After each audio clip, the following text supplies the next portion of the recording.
It was a quiet night at Mercy General Hospital in Chicago, the kind of night where nothing seems out of place.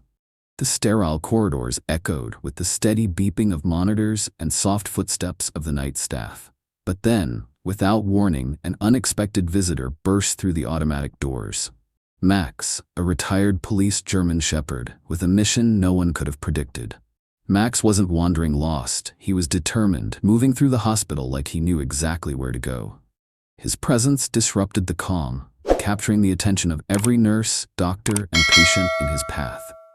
But what happened next inside the neonatal intensive care unit changed everything. A tiny baby, fighting for his life, was moments away from having his life support turned off. Max stood guard, his eyes locked on the fragile infant, refusing to let anyone near. What followed was a miraculous series of events that no one in the hospital could explain, a story of loyalty, love, and hope that would challenge everything they thought they knew about healing. Stay with us as we uncover the extraordinary story of Max, the police dog who saved a baby's life against all odds.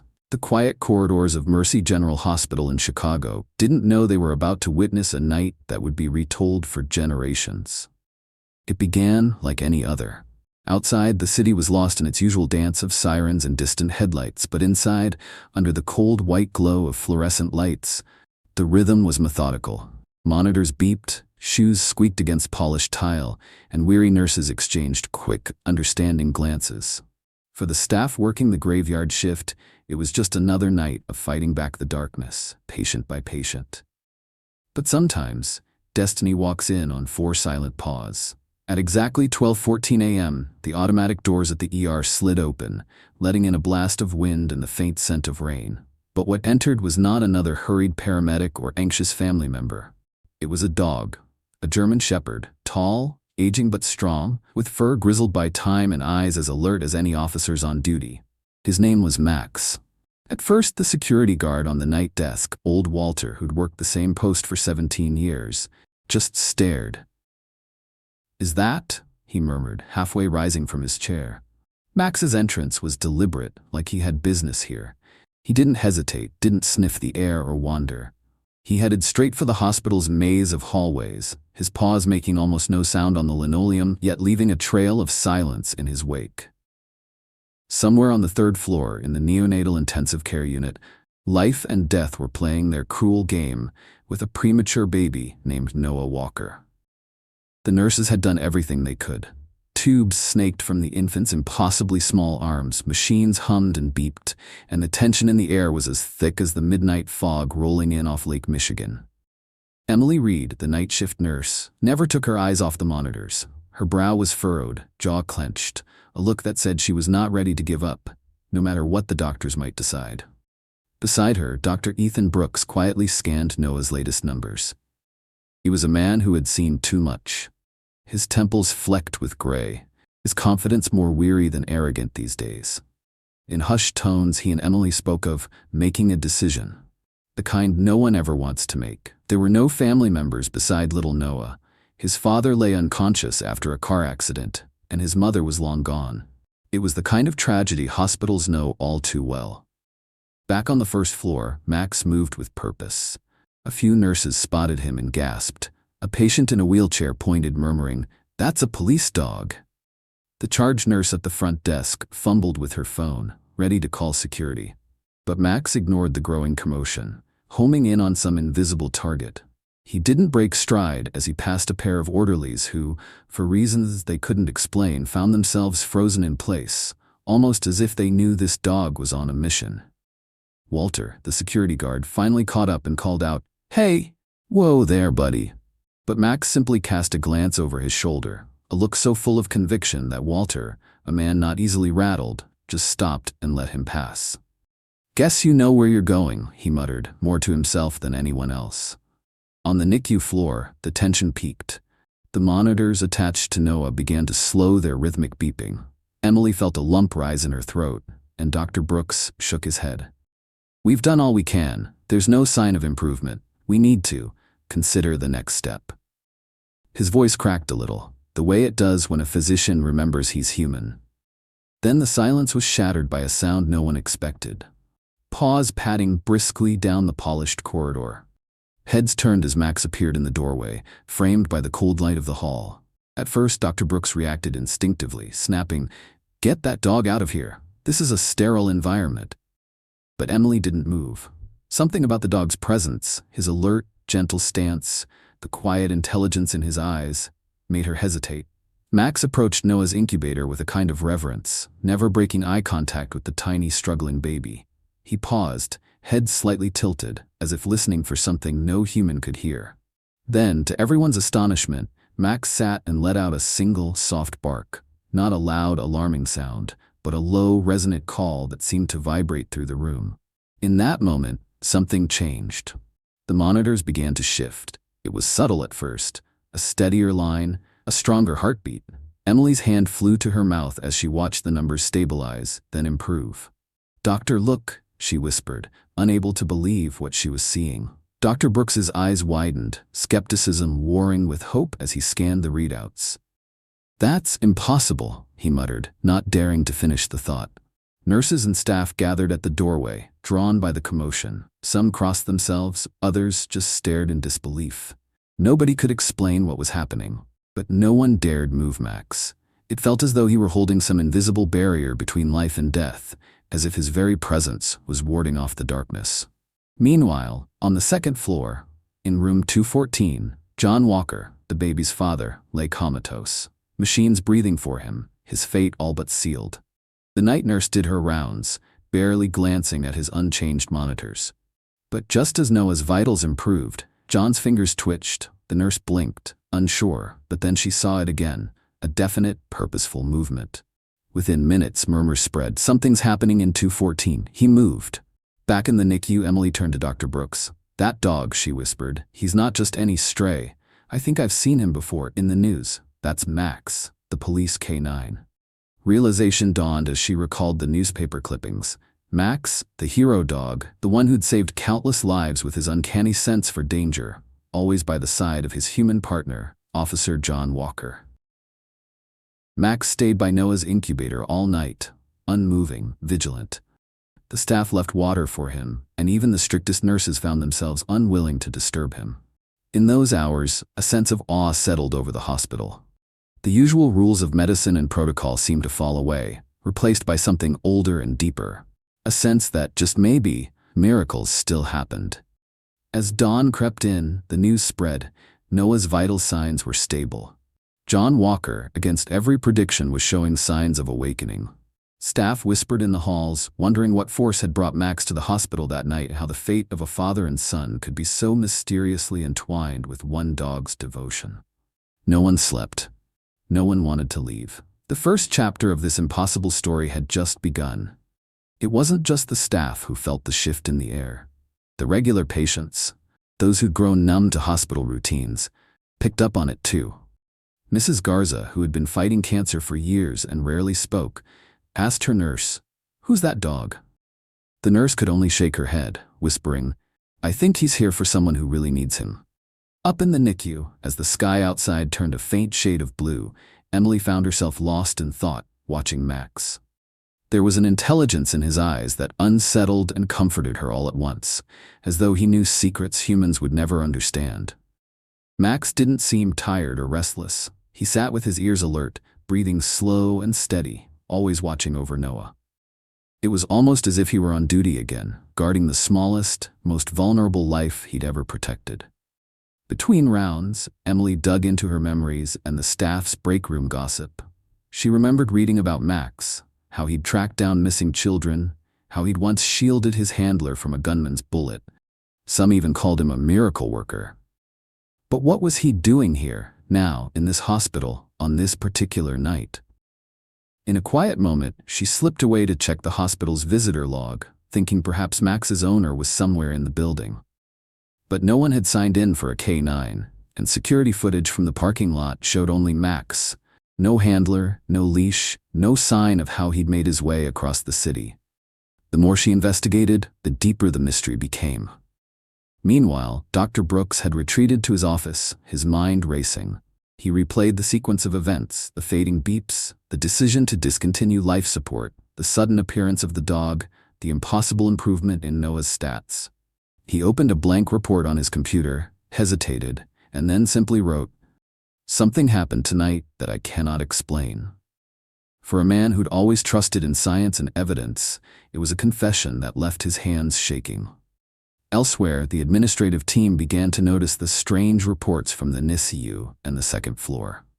Hospital director Richard Matthews, a man whose life revolved around procedures and paperwork, was woken at home by a call from the charge nurse. "Sir, you need to come in. There's something you should see." He was skeptical, even annoyed, but the urgency in her voice convinced him. By the time Director Matthews arrived, a small crowd had gathered outside the NICU. No one wanted to interrupt, but everyone wanted to see for themselves. Matthews took one look at Max sitting by Noah's incubator and bristled. "What's going on here?" he demanded. "This is a hospital, not a dog park." Emily stepped forward, nerves trembling but voice steady. "Sir, with respect, you should see the baby's chart, and the chart of John Walker in 2 and 14. Matthews, grumbling, motioned for Dr. Brooks to join them. The three pored over the charts, comparing Noah's new, stable vitals to the improvements seen in John Walker. This doesn't make sense," Matthews said, his rigid expression faltering for the first time. "It's almost as if—" He stopped, unwilling to finish the thought. In the silence that followed, Max lifted his head and let out a quiet, deliberate whine, a sound that was not mournful but seemed to demand attention. The conversation shifted. Dr. Brooks turned to Emily, eyes wide. "What if the presence of this dog is somehow connected to both of them?" Emily nodded, unable to find the words, but believing it in her heart. The group stood, transfixed, as if waiting for Max to offer some answer. Meanwhile, across the hall, the nurse tending John Walker's room noticed more movement. His eyelids fluttered, lips parted in a whisper. She leaned in, heart pounding, and heard a single word: "Max." It was soft, nearly lost beneath the hum of machines, but it was there. The nurse sprinted to fetch Dr. Brooks and Emily, and within minutes the room filled with staff. Monitors recorded a surge in brain activity, heart rate strengthening. "This is unprecedented," one nurse whispered. Word spread like wildfire. Soon, doctors from other departments arrived to witness what was happening. They found Max still posted by the incubator, unmoving, eyes locked on Noah, ears flicking whenever John's room buzzed with activity. Some tried to rationalize it: pheromones, static, coincidence. Others just watched in awe. Emily, unable to resist, reached out and gently rested her hand on Max's broad head. His fur was warm, and beneath her palm she could feel the steady, unyielding heartbeat of a dog who would not be moved. "Thank you," she whispered, not entirely sure who she was thanking. Outside, dawn was painting the Chicago skyline gold and silver. The city was waking up, cars honking, streetlights flickering off. But inside Mercy General, time seemed to slow. The staff, once exhausted and cynical from years of loss, now buzzed with hope. "If this is a miracle," one orderly joked, "I'll go back to church this Sunday." Director Matthews, still uncertain, decided not to call animal control, at least not yet. Instead, he told the staff, "Let's keep monitoring. If there's any sign this is a risk to our patients, we'll take action." But secretly, he stayed nearby, finding reasons to linger outside the NICU, watching through the glass as Max kept vigil. Morning rounds began, and Dr. Brooks brought a group of medical students to witness what he called the most remarkable case I've seen in 30 years. The students scribbled notes, wide-eyed, some covertly snapping photos of Max and Noah. One whispered, "I've never felt hope in a hospital like this before." Another replied, "Maybe that's what healing looks like." Back in the NICU, Emily reviewed Noah's chart for the 100th time. The numbers were better than she'd dared to hope.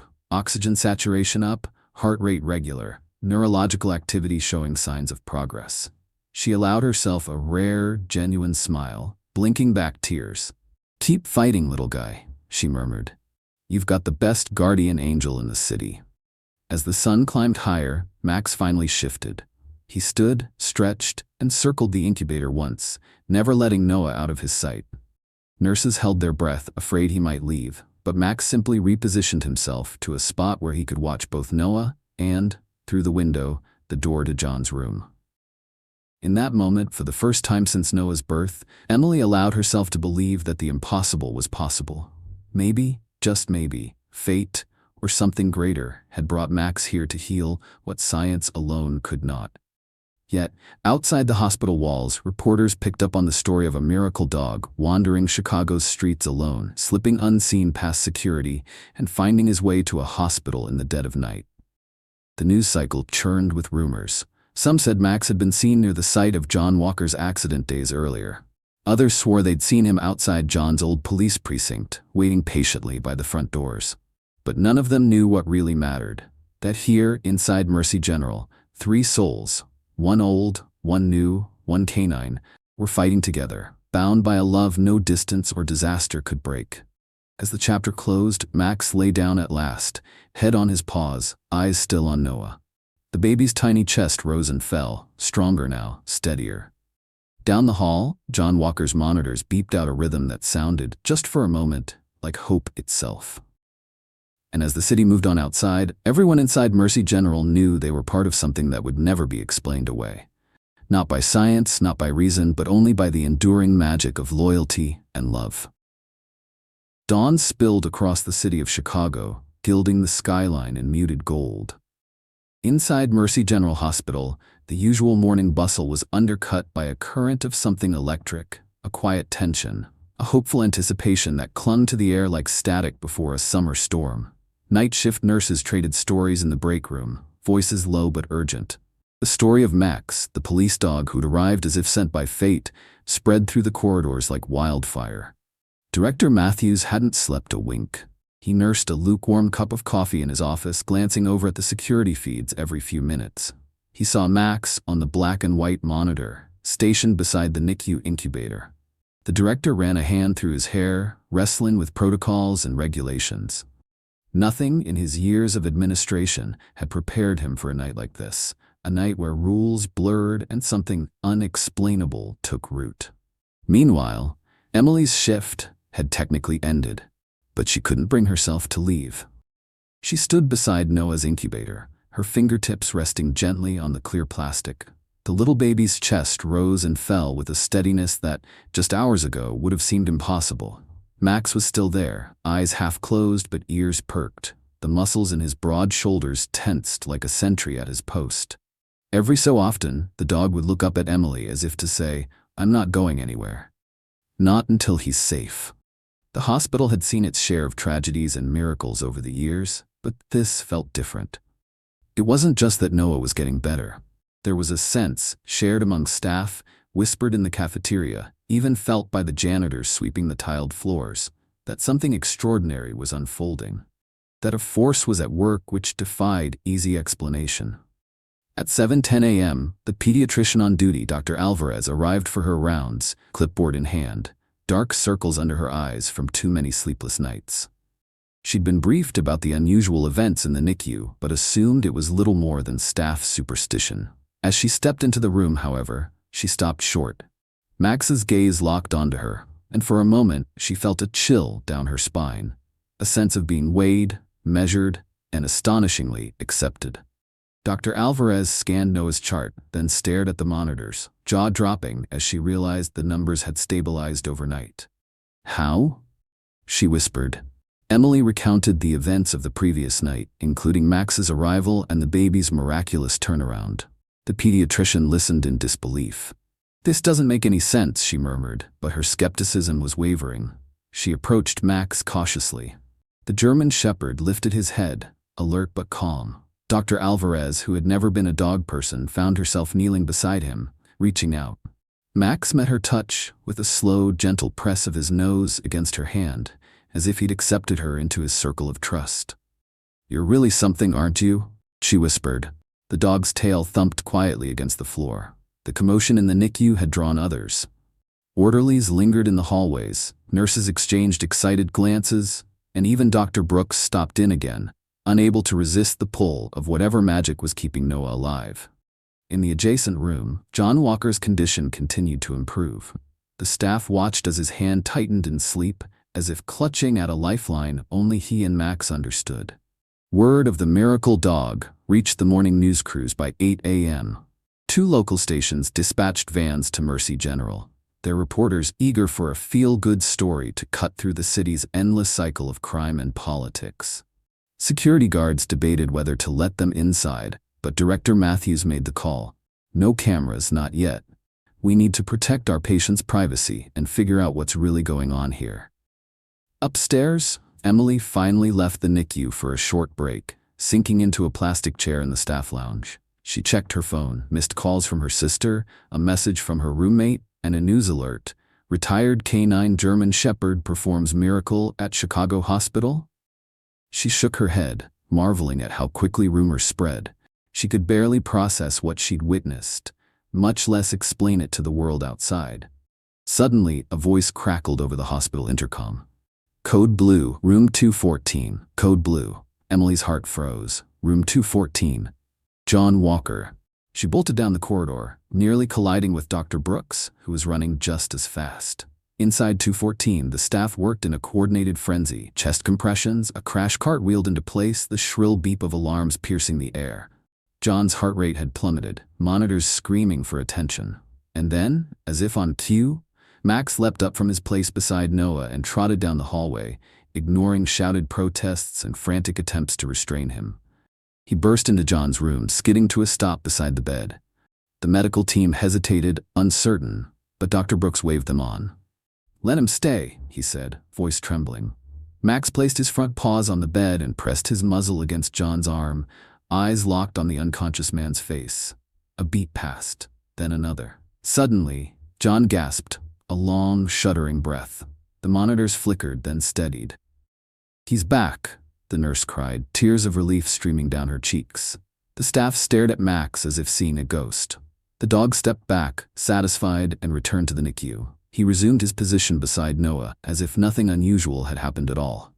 For the first time, Dr. Brooks allowed himself to believe. "There's more to this than medicine," he murmured. News spread even faster now, first to hospital staff, then to the administration, and by mid-morning, to the board of directors. Director Matthews called an emergency meeting. "We have an unregistered animal in the hospital, yet both patients connected to this dog are recovering at rates that defy logic. I want answers, but I also want both patients protected at all costs." Back in the NICU, Dr. Alvarez and Emily reviewed every aspect of Noah's case, looking for any possible explanation. They checked charts, ran new blood work, scanned for infections, searched for anything that might explain the turnaround. But every test came back clean, every theory failed. Emily took a deep breath and looked at Max. "I wish you could talk," she said softly. The dog lifted his head, almost as if he understood. In that moment, she wondered if some connections didn't need words, if love, loyalty, and hope could speak in ways science couldn't measure. In the early afternoon, as the hospital was abuzz with theories and hope, a new visitor arrived, a social worker from Child Protective Services. She'd been sent to check on Noah's case, to determine if the baby had any surviving family, to assess if he could be placed with a foster family if he recovered. Emily answered her questions, explained the circumstances of Noah's birth, his mother's passing, and his father's coma. The social worker, a kind woman named Mrs. Jenkins, studied Max with curiosity and no small amount of respect. "You know," Mrs. Jenkins said quietly to Emily, "sometimes we see cases where a child's will to live is inexplicable, like something or someone is fighting for them." She smiled down at Max. Maybe that someone just has 4 legs instead of 2. Later that day, the hospital's ethics committee met to discuss what to do about Max. The rules were clear. Animals, except for service dogs with proper documentation, were not allowed. But when Dr. Brooks presented the full record of Noah and John's recoveries, the committee found themselves at a loss. "We're not just dealing with rules," Dr. Brooks said. "We're dealing with a miracle." Director Matthews, caught between legal risk and his own growing sense of wonder, made an unprecedented decision. "Until we know more, Max stays. As long as there's no risk to patients, we owe it to everyone, especially those 2 lives, to let this play out." Word of the decision spread quickly. The hospital staff began to treat Max as one of their own. Nurses brought him water, volunteers brought fresh towels for bedding, and Emily made sure he had a bowl of kibble in the corner of the NICU. Max accepted their kindness, but never lost focus. He stayed close to Noah, checking in on John's room at regular intervals, alert to any change. That evening, Dr. Alvarez returned to the NICU for one last check on Noah. She found Emily and Max there, both watching over the baby. "You know," she said, "I've been practicing medicine for nearly 2 decades. I've seen things I can't explain. But this is something I'll never forget." Emily nodded. "I think he knows what we're feeling, maybe even more." A gentle rain began to fall outside, tapping against the hospital windows. Inside, the soft glow of monitors painted the room in shades of blue and green. Max rose and circled Noah's incubator, pausing to gently nuzzle the glass, as if reassuring the little one that he wasn't alone. The hospital's night crew arrived to whispers and rumors, stories of a miracle dog, a father waking from a coma, a baby who beat the odds. The line between fact and faith had blurred. Everyone, it seemed, was rooting for Max, for Noah, for John, for hope itself. And in the quiet moments before midnight, as Emily settled in for another long vigil, Max curled up beside the incubator, his watchful eyes never straying from the baby. Outside, the city pulsed with life and noise. But inside Mercy General, something like peace had finally come. If anyone had asked Emily to explain what was happening, she'd have shaken her head and smiled through tears.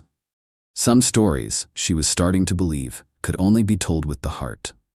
The night shift at Mercy General was never quiet, but that night, the tension hummed at a different frequency, a cocktail of wonder, doubt, and hope. The break room buzzed with soft speculation. Some whispered about the police dog with a purpose.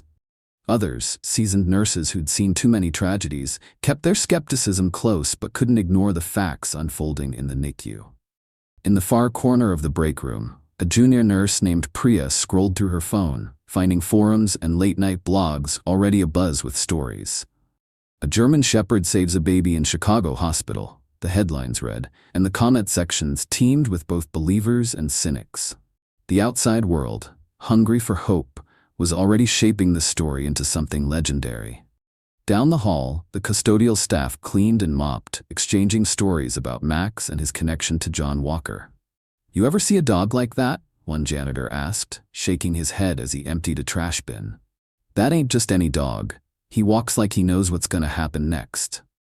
Max, meanwhile, seemed immune to the swirl of speculation. He remained utterly focused, moving only when necessary and never leaving Noah's side for long. On his rounds, he'd sometimes pause at the window of John's room, standing on hind legs to peer inside, almost as if checking on an old friend. More than one nurse found herself blinking away tears at the sight. Emily, finally off her shift, went to the chapel, a quiet space at the heart of the hospital. She wasn't religious, but she needed somewhere to process the night's events. She found herself lighting a candle for Noah, for John, for Max, for all the fragile things that refused to give up. "Whatever happens," she whispered, "please, let it mean something." At the same hour, in another part of the city, a small group of former police officers sat in a neighborhood bar, catching up over cheap beer. Among them was Hank Wilcox, who had once trained K9 units. His phone buzzed, and he read the headline, going pale. "Max is at Mercy General," he murmured to his companions, showing them the article. "That dog never quit on anybody." The men raised a silent toast to their four-legged comrade. Morning crept over the city.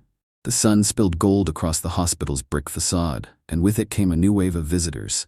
Families, hopeful and grieving, doctors arriving early to see the miracle baby, and journalists lingering at the doors.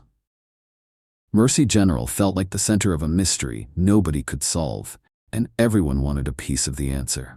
Director Matthews arrived early, his usual air of control rattled by what he'd seen and read in overnight emails. He walked the halls in deep thought, checking on staff and peeking in on Max, Noah, and John.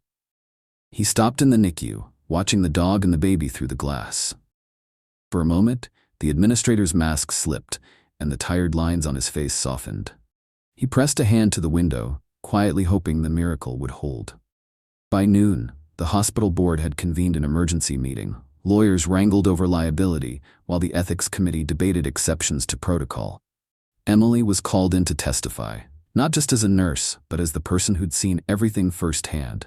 She spoke honestly about what she'd witnessed: the dog's arrival, Noah's recovery, John's near-death and return, Max's inexplicable intuition. "If you had seen it," she said, "you'd believe too."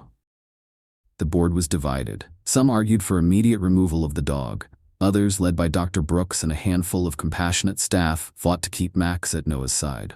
In the end, Director Matthews overruled them all, his voice quiet but unshakable. "Until these patients are safe, Max stays. This is bigger than our rules." Outside the meeting room, Emily found Mrs. Jenkins, the social worker, reviewing Noah's case file. "How's he doing?" Jenkins asked softly. "He's fighting," Emily replied. "And he's not fighting alone." By late afternoon, the story had reached national news. Calls poured in from across the country. Reporters, medical researchers, former police officers, even animal behaviorists who wanted to know how one dog could defy the odds and change the course of 2 lives.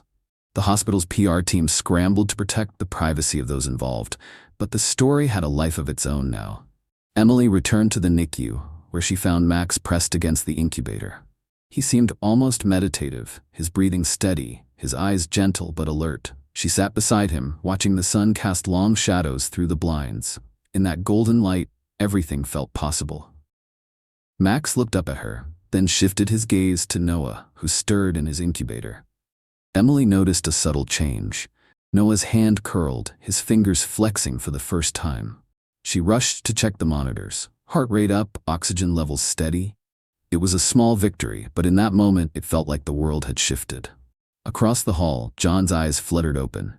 His vision blurry, he blinked against the overhead lights, trying to make sense of the faces surrounding him. The first thing he saw was Max, visible through the doorway. The dog let out a low, joyful whine, and for a heartbeat, John managed a faint smile. It was as if an invisible thread pulled father, son, and dog together, across distance, sleep, and even the shadow of death. Night fell again, and Mercy General quieted, but the sense of awe lingered in every hallway, every patient's room. Nurses walked a little lighter, families spoke a little softer, and even the hardest doctors took a moment to pause outside the NICU window, letting themselves believe in miracles. And Max? He lay beside Noah, a silent guardian in the night, the weight of his vigil balanced by an unspoken promise.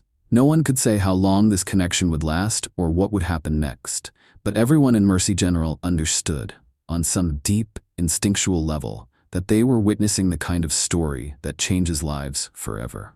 Morning sunlight poured through the high windows of Mercy General, washing the halls with a fragile gold that made everything look cleaner, newer, somehow full of hope. But hope was a double-edged thing, as Emily had learned from years in the NICU, a place where miracles and heartbreak danced in uneasy partnership. By 6 a.m., the overnight drama had settled into a tense calm. Max, still vigilant beside Noah's incubator, had barely moved in hours. Nurses swapped shifts in hushed voices, careful not to disturb the strange new peace that seemed to have settled over the unit.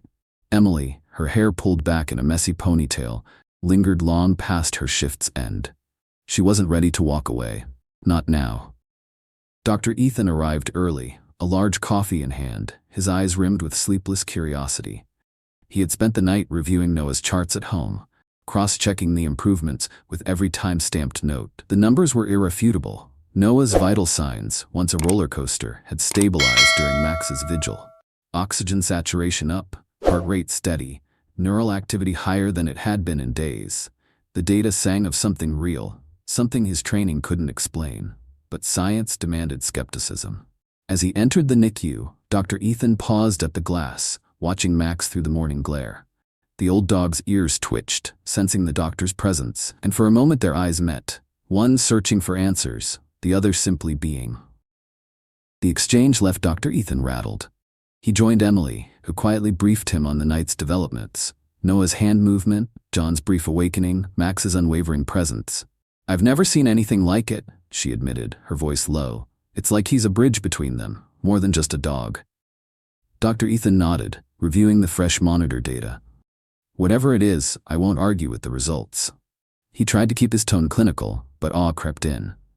"Let's get another neuroscan this morning, and document everything. We're on the edge of something new."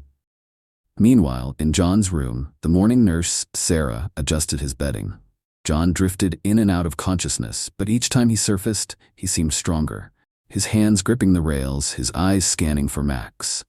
"He's asking for the dog," Sarah whispered to Emily as she passed by. "I think he knows." Emily felt a prickle at the back of her neck. She ducked into John's room, bringing her tablet. "Good morning, Mr. Walker. Can you hear me?" John blinked, swallowing, then nodded almost imperceptibly. "Max?" His voice was a thin rasp, but the name was unmistakable. Emily smiled, her eyes wet. "He's here, John, watching over Noah and you." She glanced back into the hallway where Max, sensing the attention, turned his head and let out a low, encouraging woof. "Would you like to see him?" John managed the barest ghost of a smile. "Always." By mid-morning, word had spread throughout the hospital that both Noah and John were defying expectations.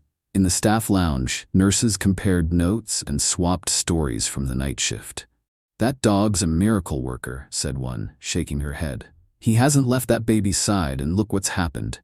A visiting neurologist from the university came to observe, drawn by rumors of the healing K9. She lingered at the NICU window, jotting down notes, her skepticism fading as she watched Max's subtle cues, how he'd shift position or prick his ears just before a change in Noah's readings. She asked for permission to set up non-intrusive video monitoring, and Dr. Ethan, after consulting the team, agreed. "If we're witnessing something outside the realm of ordinary medicine, we need every angle." In the hospital's administrative wing, Director Matthews met with the legal team and public relations staff.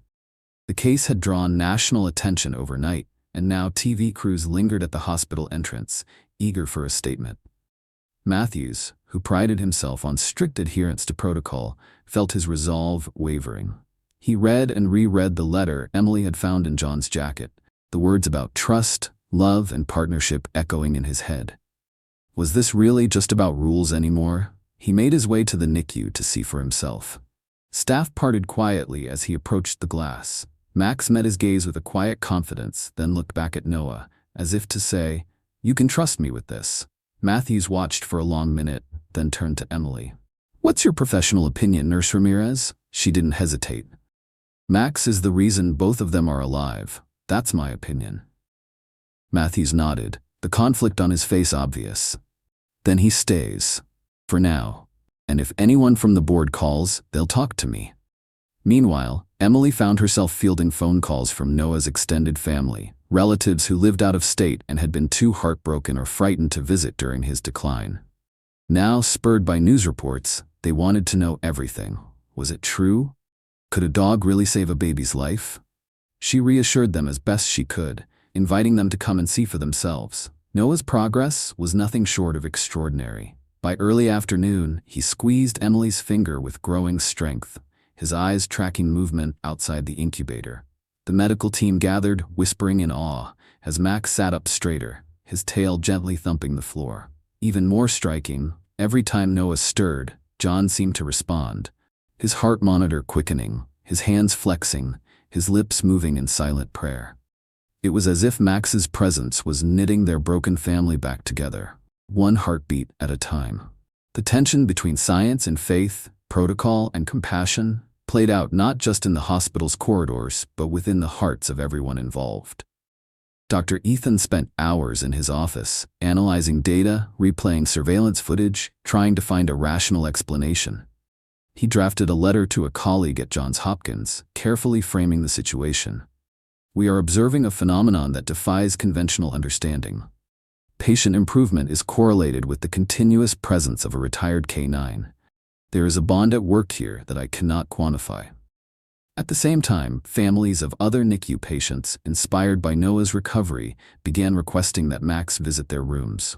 Emily set boundaries, explaining that the dog's main job was to watch over Noah and John. But she also saw the longing in their eyes, the hope that maybe, just maybe, some of Max's magic would rub off on their own loved ones. By evening, the hospital felt different. The usual background noise, alarms, pages, doors opening and closing, had been replaced by something softer. Staff moved with a sense of reverence, as if afraid to disturb the delicate miracle happening before their eyes. In the final hours of her shift, Emily sat beside Max, resting her hand gently on his fur. She whispered stories to him, about John's bravery, about the hard nights in the NICU, about every tiny victory she'd witnessed. Max listened, his eyes wise and ancient, as if he understood every word. As night fell over Chicago, the city lights blinking on one by one, the story at Mercy General was still unfolding. But everyone there knew. They were standing at the crossroads of science and wonder, reason and love. And at the heart of it all, a dog named Max, a father waking up and a baby fighting to live, held together by a bond that no medical textbook could ever explain. Night had begun to fall outside Mercy General Hospital, but within the long corridors and quiet patient rooms, the story was far from over. Even as doctors and nurses tried to maintain their work rhythm, the atmosphere held something different. Something mysterious, beyond their usual medical understanding. Emily couldn't take her eyes off Max. The old dog remained still, seated beside the incubator, his gaze fixed intently on Noah's every breath. She sensed a strange synchronicity between the three, Max, John, and Noah. An invisible yet powerful connection that surpassed any known form of treatment. In the monitoring room, screens continuously updated the vital signs of the two special patients. Dr. Ethan and his team had set up a sophisticated monitoring system with multiple sensors, recording every tiny change in heartbeat, blood pressure, and brain activity. Every time Max made a small movement, raising his head, tilting his ear, or letting out a faint whimper, the data would react instantly, as if the dog possessed a supernatural sense to anticipate changes in Noah's condition. The story of Max quickly spread throughout the hospital. Nurses from various departments came to visit the NICU, eager to witness the four-legged guardian angel for themselves. Some who were initially skeptical eventually acknowledged the incredible power Max seemed to hold. Even some doctors began to change their perspectives, no longer seeing the presence of a dog in a sterile environment as a breach of protocol, but rather as an indispensable part of the healing process. The impact extended beyond just Noah and John. Other infants in the NICU also began to show signs of improvement. Nurses observed that the babies were quieter and seemed to recover more quickly when Max was nearby. This gradually led to the rise of the Max effect, an unprecedented phenomenon that even puzzled scientists, as it had never been formally studied. Still, not everyone was fully convinced. Although the hospital administration had temporarily allowed Max to stay, there were ongoing concerns about legal and medical standards. Director Matthews had to weigh the hospital's image against these groundbreaking but unconventional developments. He spent hours pondering the letter Emily had found in John's coat pocket, a heartfelt note filled with hope and final wishes, a testament to the deep bond between Max and the Walker family. In a closed meeting with senior leadership, Matthews presented this beyond science story, along with data and reports from Dr. Ethan. He proposed forming a specialized research team to further investigate the Max effect, and suggested new policies that would integrate emotional connection and animal companionship into traditional medical practice. Emily was tasked with meticulously documenting every development, becoming the lead data recorder for the project. She didn't just log the cold numbers from the monitors, she also captured emotional moments. John's brightening eyes when he first moved, Noah's soft giggle in response to his father, and their loyal dog, Max. In the peaceful moments by the incubator, Max was more than a guardian. He was a silent teacher, showing the medical team the meaning of perseverance, love, and loyalty.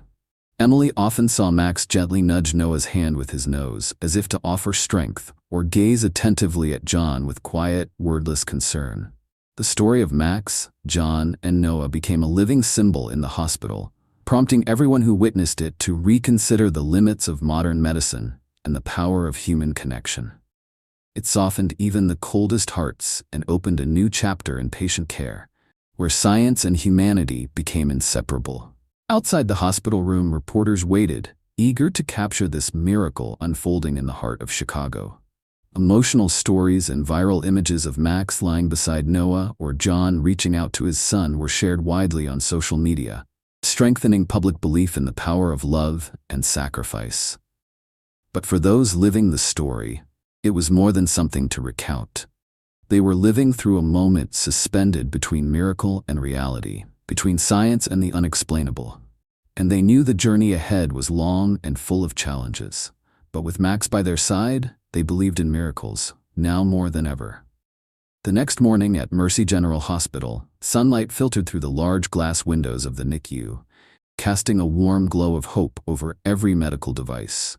Yet the hospital's atmosphere retained a solemn silence, a rare calm after the miraculous events of the night before. Doctors and staff walked quietly, their eyes frequently turning toward room 315, where the story of Max, John, and Noah continued to unfold. John Walker, the resilient father, was now able to sit upright in his hospital room's medical chair, a clear sign of progress after his prolonged coma. His face was gaunt, but his eyes shone with a determination never seen before. Beside him sat Max, the retired police dog, his dark brown fur grayed with age, but his alertness and strength undiminished. Max was no longer just a retired working dog. In the eyes of everyone at the hospital, he had become a symbol of hope and unconditional love. Every time John looked at Max, he felt a deep comfort, as if the dog wasn't just guarding their lives, but was a vital source of emotional strength for both him and Noah, the baby still in the incubator nearby. In the NICU, Noah remained under strict monitoring. But now the infant's condition amazed everyone. His vital signs had improved significantly, and even the smallest movements were seen as signs of a powerful life force awakening. Emily, the nurse assigned to Noah, remained constantly by his side, her eyes sparkling with belief in the miracle Max had brought with him. The scene in the hospital room was a perfect blend of science and emotion. Dr. Ethan, a veteran physician known for his cool logic, could no longer deny what he was witnessing. He stood in silence, observing Noah's every twitch through the incubator glass, occasionally jotting down numbers and noting reactions that defied medical logic. Each of the baby's milestones seemed impossible to explain by science alone. Max's presence seemed to open an invisible channel between John and Noah, a steady, unseen bridge connecting their hearts and souls. The dog always positioned himself between them, his gaze thoughtful and understanding, as though he too was transmitting healing energy through each breath and gentle touch. That morning, the medical team prepared for a major step in the treatment plan, transferring Noah from the NICU to a private room near his father's. This would allow more direct interaction between father and son. Every step of the move had to be meticulously planned, ensuring Noah's safety and uninterrupted monitoring. Emily stood beside the incubator, carefully checking each piece of equipment, while Max walked alongside, ready to protect and support the child. She could feel the team's mix of nerves and anticipation. Everyone knew this close contact would be a big challenge, but also an unmissable opportunity. John was assisted into a wheelchair and brought to Noah's new room. Every move he made was monitored closely by physical therapists. Though physically weak, John's eyes stayed fixed on his son, filled with resolve and hope. Max walked at his side, occasionally glancing at Noah, as if silently saying, "We'll get through this, together." When Noah was wheeled into the room, all eyes were on them. The incubator was positioned close to John's bed, creating a warmth and intimacy the space had never known. The baby seemed to recognize the presence of his father and Max, his tiny eyes blinking open in meaningful response. Emily gently placed a hand on the incubator and whispered encouraging words, while Dr. Ethan recorded every miraculous moment. Doctors and nurses stood just outside, watching in silence as the first interaction between father and son unfolded, with Max tending to both. The loyal four-legged companion remained unwavering at his post. Max somehow knew when to lean in close to Noah for comfort and when to lock eyes with John to renew his strength. Every whimper, every nod, every gentle gaze carried a message of unspoken connection. In that moment, time seemed to pause. The hospital, the medical machines, the lights, all merged into a space soaked in love and life. Everyone there understood that the true miracle wasn't just physical recovery, but the undeniable proof of the healing power of love and loyalty beyond any barrier. Outside the hospital walls, the story of Max, John, and Noah quickly spread. News outlets, animal lovers, and police dog communities shared the tale as living proof that miracles do exist. Special TV segments and reporters arrived to document the journey, interviewing the medical staff and the Walker family, stirring strong emotional reactions across the nation. Amid the joy, medical experts pressed on with their research, asking difficult questions about the mechanism behind such miraculous recovery. How could a dog help accelerate neurological healing?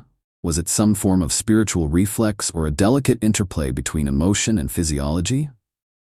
These studies weren't just scientific, they were a deep exploration of the bond between humans and animals. Emily became a source of inspiration for her peers, driving a change in how patient care was viewed, emphasizing the value of emotional companionship and empathy in the healing process. Even Dr. Ethan, with all his experience, began expanding his views, encouraging younger doctors to explore integrative approaches combining modern medicine with emotional therapy. Meanwhile, Max remained a vital presence for both John and Noah. His loyalty and instinctive protectiveness became more pronounced as John progressed through physical therapy and Noah began to show clearer signs of awareness. The three of them formed a miraculous bond that few could explain with words. The hospital moved forward with officially recognizing Max as the NICU's therapy dog, a landmark moment not only for the Walker family, but for the entire medical team who had witnessed firsthand the miracle born of love and loyalty. This story, with all its challenges and triumphs, continued to spread, igniting hope across communities and restoring belief in life's miracles, ever present around us, waiting for us to listen and open our hearts. The recovery of John and Noah went beyond medical numbers. It radiated through the spirit of everyone at the hospital. There was a shared sense that something had shifted. As if room 315 now carried a special energy, something no machine or medication could create. In the days that followed, Emily continued to observe Max with a deep sense of admiration. She remembered the first moments when the retired police dog had entered the hospital. No one had imagined where this story would lead. But now, Max was regarded as an essential member of the care team. Despite having no medical license or certification, he was seen as a guardian, an inspiration for life and inner strength in everyone involved with room 315. John began engaging more actively in physical therapy. His first steps, carefully guided by the rehabilitation team, grew more stable under Max's watchful eye. The dog never left his side, never allowed John to be alone, no matter the circumstance. Max's gaze was filled with empathy and resolve, as if saying, "I'm here. I'm not going anywhere." At the same time, Noah showed astonishing progress in cognitive awareness and reflexes. His blinking, his subtle movements, even his first faint cry moved the doctors and nurses deeply. Each time Noah reacted, Max would glance in his direction, as if responding to a call of love and protection. During team consultations, Dr. Ethan repeatedly brought up the extraordinary nature of this case. "This is a miracle," he said, "of modern medicine and the mysterious power of emotion. We need to reconsider what we mean by healing. Sometimes the invisible is what matters most." The hospital's biomedical researchers began taking interest in the Max-John-Noah phenomenon. They gathered data, recording changes in heart rate, brain waves, and other biological responses from both father and son when Max was present. Early data showed synchronized improvements in physiological responses and interactions among the three. Not just hospital staff, but John's family and friends also became aware of what was unfolding. They visited the hospital, filled with renewed hope. Some brought small gifts for Noah, toy dogs for Max, and heartfelt encouragement for John. Max became a symbol of loyalty and courage. Local media aired a feature story on the miraculous police dog, drawing widespread attention. Stories of deep bonds between humans and animals spread across the nation, touching millions of hearts. During his breaks, John would often share with the nurses tales from his time as a police officer alongside Max. Stories of life-threatening moments, heroic rescues, and a silent friendship that spoke volumes. These accounts revealed the depth of their bond and inspired many. John's emotions grew stronger each day as he witnessed the revival of his son and the unwavering loyalty in Max's eyes. Though his body remained frail, his spirit had never been stronger. Max's presence was not just healing the body, it was healing the soul. This realization began to shift the hospital's perspective on patient care. Other departments started to explore the integration of pet-assisted therapy and emotional support programs, drawing from the compelling proof that Max and the Walker family had provided. Emily carefully documented every detail of Max's behavior, from shifts in posture to the soft sounds he made like low whimpers or gentle howls, each of which seemed to positively affect the patient's progress. This extraordinary bond became an inseparable part of daily life for all three, and a source of inspiration for those battling illness and life's challenges. A new day began at Mercy General Hospital, where the miraculous story of John, Noah, and Max continued to unfold. Minute by minute, second by second. The atmosphere throughout the hospital was now distinctly different from the chaos of the early days. Many came to work not just out of duty, but carrying with them a sense of hope, a belief that extraordinary things could happen in the midst of ordinary life. John could now sit for longer periods beside Noah, sharing precious early moments after so many days of fighting for survival. On those first mornings, he still relied on a wheelchair, his legs weak, but his resolve unwavering. Max, always at his side, remained his constant companion, caring, protective, and fiercely loyal. Emily continued to monitor Noah's every tiny change with great care. She noticed that whenever John spoke to or gently touched his son, the baby's body responded more strongly. His heart rate stabilized, his eyes looked brighter, and his movements became more fluid. It seemed that the father-son bond had become a kind of miraculous medicine, stronger even than traditional treatments. Max had become the center of special attention. His sensitivity to John and Noah's condition left everyone astonished. When he sensed even the slightest abnormality, Max would whimper or move in a subtle way to alert the medical team. More than once, this behavior had helped avert unexpected emergencies for both patients. Staff in room 315 and throughout the hospital began creating a dedicated care schedule for Max. They ensured he had food, fresh water, and a comfortable resting space right next to John and Noah. Everyone could feel the tight, inseparable connection between the three of them. A magical synergy between humans and an animal on a shared journey of healing. At a staff meeting, Dr. Ethan presented the latest updates on the two patients. "We are witnessing something unprecedented," he said. "Not just physical progress, but a deep emotional connection. I believe Max is playing a role far beyond that of a guardian. He is a bridge of emotional energy and healing." His words deeply resonated with his colleagues and sparked a shift in how animals were viewed in medical spaces. Several doctors began advocating for animal-assisted therapy programs in the hospital, hoping to replicate the special impact Max had brought. Outside room 315, the story of Max, John, and Noah became a hot topic throughout the hospital. Nurses, doctors, service staff, even other patients wanted to witness the miracle themselves. A warm, inspired energy began to spread, reinforcing a profound truth. No matter how advanced science becomes, miracles born from love and loyalty remain mysterious, powerful, and real. During rare moments of rest, John would share stories with Emily about his time working with Max on the police force.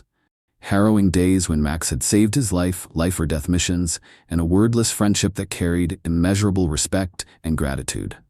Emily felt that their bond wasn't just about memory, it was a living thread tying Max, John, and Noah together. She grew even more aware of how love and devotion could heal wounds unseen by the eye. Under the warm light of a Chicago afternoon, Max lay beside Noah, occasionally glancing at John as if silently transmitting strength and unshakable faith. Noah, no longer just a fragile infant in a glass box, was becoming a small warrior, resilient and ready to face life's challenges. One afternoon, as John practiced walking with a physical therapist's help, Max walked beside him, eyes never leaving his face. John looked down, gave a slight nod, as if to say, "Thank you." It was Max who had given him the will and strength to never give up.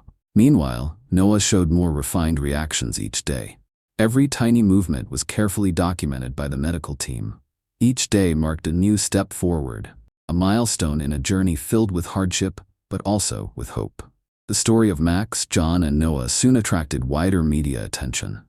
Articles and features about the brave police dog and his unwavering loyalty were widely shared, warming hearts and inspiring millions. People saw a living reminder that even in a turbulent world, simple but fierce love could transcend all limits. At the hospital, research into presence therapy involving animals accelerated. Psychologists and medical professionals began collaborating to investigate Max's impact not just on John and Noah, but on other patients as well. The growing body of evidence began to shift treatment approaches across departments. Emily played a central role in documenting and communicating these developments.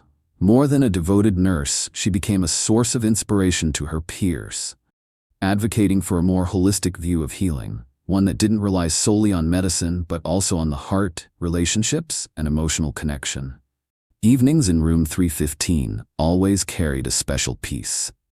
Beneath the soft lighting, John would sit beside Noah, telling him gentle stories about Max and the memories they had made together. Max lay quietly beside them, his eyes glimmering with intelligence and understanding. No one who witnessed this story could deny they were seeing something miraculous, an extraordinary union of science, love, and loyalty. Over time, the tale of Max, John, and Noah was passed on like a symbol of unshakable hope. It reminded people that in life, the greatest strength doesn't come from technology or medicine. It comes from hearts that love and remain loyal, no matter what. Morning light streamed gently through the window of room 315 at Mercy General Hospital, where the miraculous story of John, Noah, and Max continued to stir the hearts of all who witnessed it. The room radiated a calm unlike any other, an exquisite blend of modern medicine and the miracles born from love and devotion.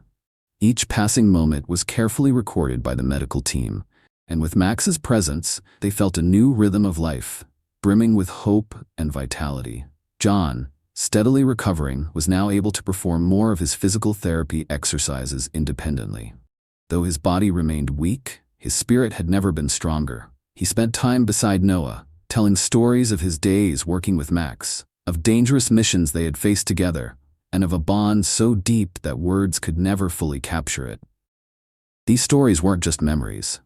They became a powerful source of motivation for both John and Noah, like invisible threads connecting two generations, two lives.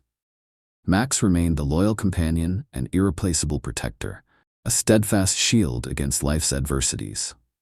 Whenever John trained, Max was by his side, silently watching, his eyes filled with infinite patience and understanding.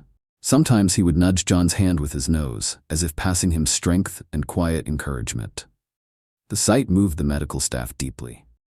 Emily, who had been with them since the beginning, continued to carefully record every bit of progress. During her rare breaks, she conferred with Dr. Ethan, poring over the data they had gathered, trying to understand the wonders they were witnessing. "It's more than just numbers," she said. "It's a harmonious blend of emotion, will, and devotion. Max isn't just a retired police dog, he's an invisible healer." Dr. Ethan nodded. His early skepticism had long since been replaced by belief and respect. He began adapting treatment plans to align with the positive energy and extraordinary interactions taking place in the room. This merger of medicine with empathy and emotional awareness marked a turning point in the healing process. Elsewhere in the hospital, other staff began noticing Max's ripple effect. Even patients not directly related to John and Noah seemed to benefit from his presence. Nearby infants showed more stable heart rates, while nurses and doctors reported feeling more uplifted. A vibrant, positive energy now filled the halls. Hospital researchers decided to launch an in-depth study on presence therapy, a new approach that explored the emotional and psychological connection between humans and animals in the healing process. Emily was invited to join the research team, tasked with collecting data and serving as a bridge between medicine and real-world experience. She meticulously compiled notes, videos, photos, and detailed reports to help build a valuable body of reference material. The union of science and extraordinary experience prompted a re-evaluation of what healing truly meant. It became clear that medication and machines weren't always the keys to recovery. Love, loyalty, and the sincere presence of living beings could create miracles of their own. John, Noah, and Max became symbols of that truth. They were living proof that invisible bonds between humans and animals could help overcome the boundaries of pain and illness, offering a doorway to hope for those fighting against seemingly insurmountable odds. In the quiet afternoons as the light faded, Max would lie beside Noah, gazing intently at the tiny boy. In those eyes, one could feel the depth of devotion, loyalty, and unconditional love he gave to those he cherished. He was no longer just a retired police dog. He had become an inseparable part of a family. Emily often recalled those early days when Max first arrived at the hospital. She remembered her mix of wonder and hesitation, but now she saw it clearly. It was never a coincidence. Max hadn't appeared by chance. He had come with a higher purpose, to help John and Noah survive the trials of life. Day by day, the connection between the three deepened. John could feel Max's spiritual strength and see the rebirth of hope in Noah's eyes. And even though Noah was still small and fragile, he was beginning to recognize the safety and love Max provided. The slow blink of the baby's eyes, glowing with fierce life, was a gift to everyone in the room. In medical staff meetings, their story was now often used as an example in discussions on expanding healthcare perspectives. Doctors, nurses, and researchers began seriously considering the integration of animal-assisted therapies into hospital care, not just in the NICU, but across departments. What was once seen as unorthodox had now been proven to have clearly positive effects. Emily and Dr. Ethan even made plans to present the story of John, Noah, and Max at an upcoming international medical conference. They hoped it would inspire others and transform how patient care is viewed around the world. In the peaceful hours, as daily life returned to its usual rhythm, hearts were full of quiet faith in miracles. Max remained the unwavering friend, the tireless protector, and the living emblem of undying love. The road ahead held many challenges, but with Max's love, loyalty, and unrelenting devotion, and the fierce resilience of John and Noah, they would overcome them all.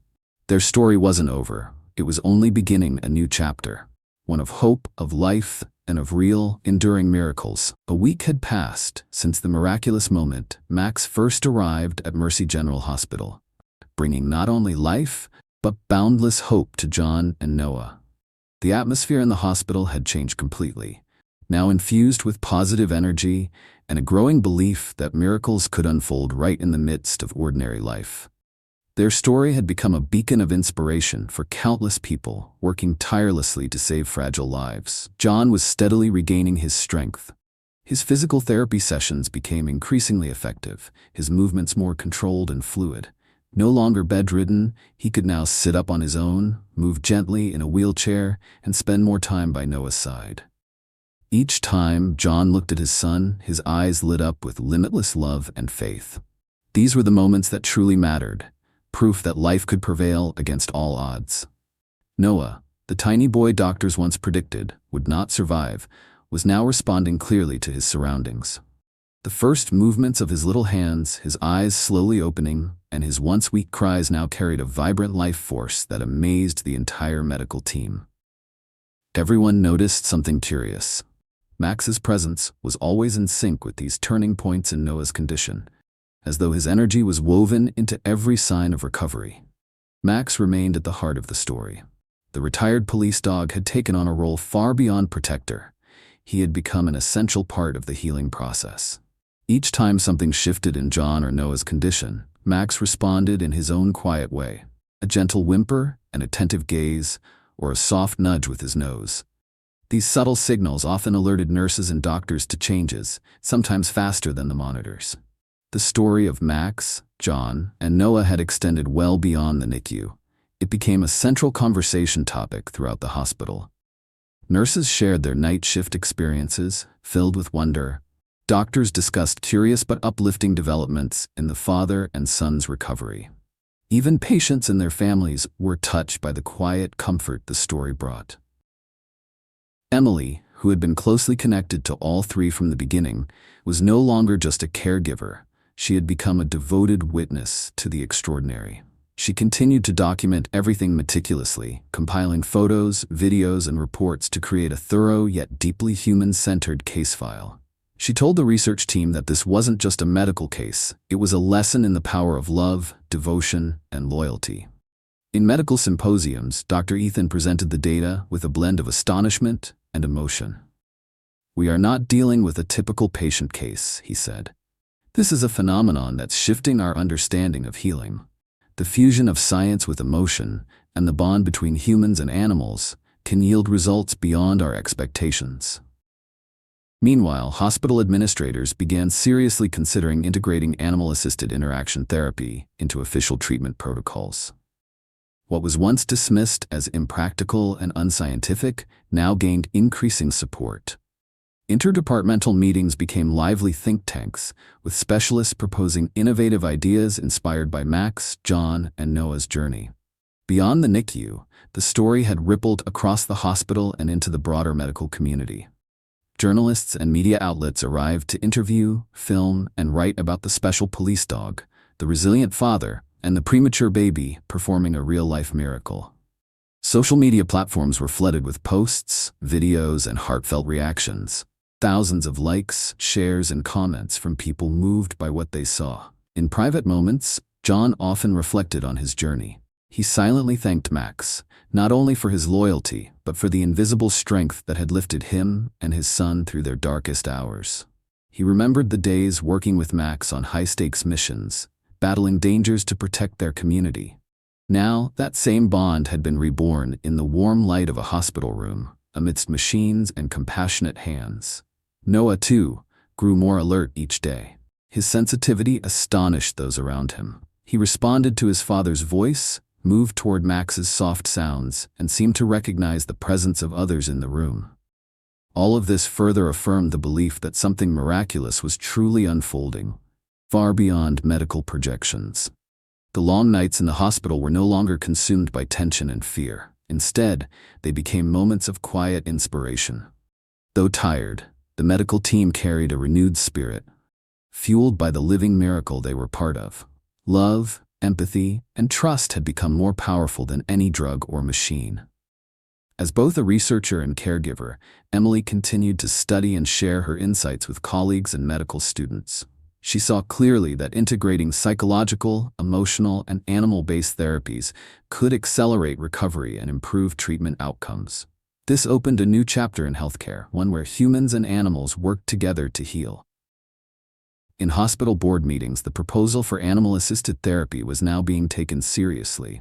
Leadership began to recognize that such programs were not just compassionate, but also carried measurable medical value. Plans were set in motion to pilot therapy animal programs in key departments to evaluate and scale the model.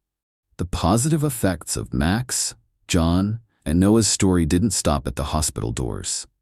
Nonprofits and mental health organizations began exploring similar programs, aiming to support the sick, especially children and the elderly, through animal connection.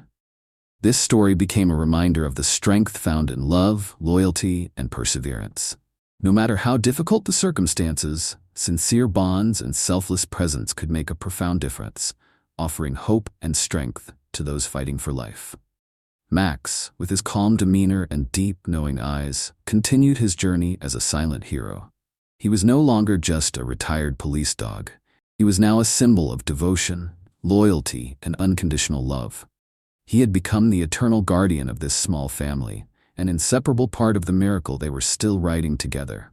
And in the stillest moments, when John and Noah sat quietly together, Max's presence remained the invisible bridge between heart and soul, keeping the flame of hope forever lit, warming those around them with the simple power of love and the strength of a miracle. Dawn filtered softly through the large glass windows of the NICU at Mercy General Hospital, marking a new day, a turning point in the miraculous healing journey of John, Noah, and their faithful companion, Max.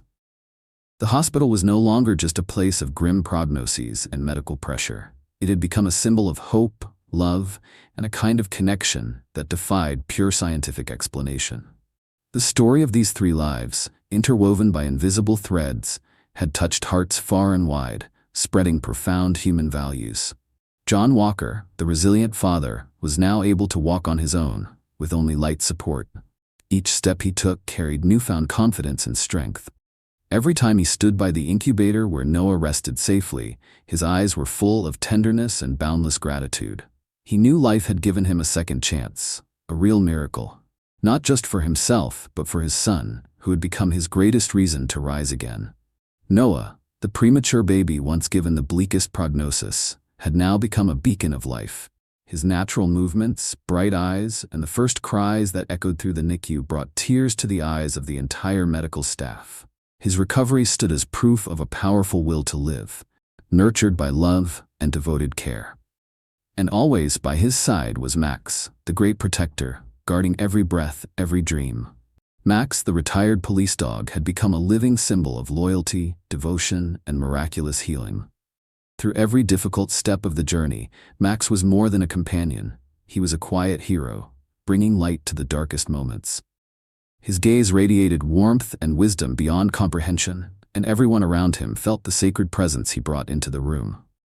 In the hospital's administrative boardroom, Director Richard Matthews stood before the leadership team, presenting the outstanding advancements in patient care inspired by the story of Max and the Walker family. "We do not heal with medicine and machines alone," he emphasized. "We heal with love, empathy, and genuine presence." The proposal to officially adopt animal-assisted therapy as part of hospital policy was unanimously approved, marking the beginning of a new era in healthcare. The medical staff at Mercy General Hospital had undergone a deep transformation in their views on healing. Discussions about therapy animals, emotional care, and even spiritual connection were now part of training programs for doctors and nurses. Emily, who had meticulously recorded this miraculous journey, began leading workshops to share her knowledge and experiences, helping colleagues understand the power of love and holistic care. In the days that followed, both John and Noah made significant strides. Physical therapy sessions became more productive with Max present, creating a safe and calming atmosphere. Each soft bark or gentle lick from Max was like a surge of encouragement, driving the father and son to push through every challenge. John gradually walked around the room, holding Noah's hand, reliving the simple, precious moments he once feared were gone forever. Family and friends gathered at the hospital, bringing words of encouragement, unwavering faith, and heartfelt support. They had witnessed a living miracle, where love, devotion, and the loyalty of a retired police dog had played a vital role in shaping a new destiny. Many were brought to tears, deeply moved by the power of life and the sacred bond shared between souls. The story also had a profound ripple effect beyond the hospital walls. Animal welfare organizations, patient support groups, and researchers began collaborating to study the efficacy of therapy animals more thoroughly. Public awareness campaigns were launched to highlight the importance of human-animal connection in the healing process. Late nights at Mercy General still found Max faithfully watching over Noah, like a guardian angel, offering comfort and security to all who passed through. Under the gentle glow of the hospital lights, Max lay quietly by the incubator, eyes focused on the baby's every breath. These still moments were filled with a sacred calm, the pure harmony between human and animal, life and love. John and Noah grew closer with each day. Together, they faced the future, still uncertain, but now filled with hope. Max was not only their companion, he had become a symbol of unwavering trust, a living testament to the power of love and loyalty that defies all boundaries. Emily continued documenting every detail and milestone in the hospital records, knowing this story would become a precious resource and a lasting inspiration for future generations of healthcare professionals. She understood that this wasn't just a story of recovery. It was a powerful lesson in humanity, in the strength of connection and compassion. On the day of discharge, John wheeled Noah out of the hospital doors, with Max walking faithfully beside them. The three stepped into the morning sunlight, a living symbol of new life, boundless hope, and everlasting love. Hospital staff lined the hallway, applauding not only the recovery of father and son, but the extraordinary story they had all witnessed and been a part of. The story of Max, John, and Noah was more than a personal miracle. It was a powerful message for both the medical community and society, that healing does not come from medicine or technology alone, but from the invisible threads of love, loyalty, and wholehearted care. Things no machine or number can measure. From that day on, Mercy General Hospital would no longer be just a place of treatment. It had become a symbol of belief, of the extraordinary healing power found where human and animal connection meets, creating stories that transcend time. If this incredible story touched your heart, drop a quick comment below. Just type 0 if you believe in miracles, or 1 if you believe in the power of loyalty. We'd love to hear from you. Don't forget to subscribe to our channel and hit the notification bell so you never miss the next amazing story like this one. We've got more inspiring tales coming your way that celebrate the extraordinary bonds between humans and animals. Thanks for watching. Your support means the world to us.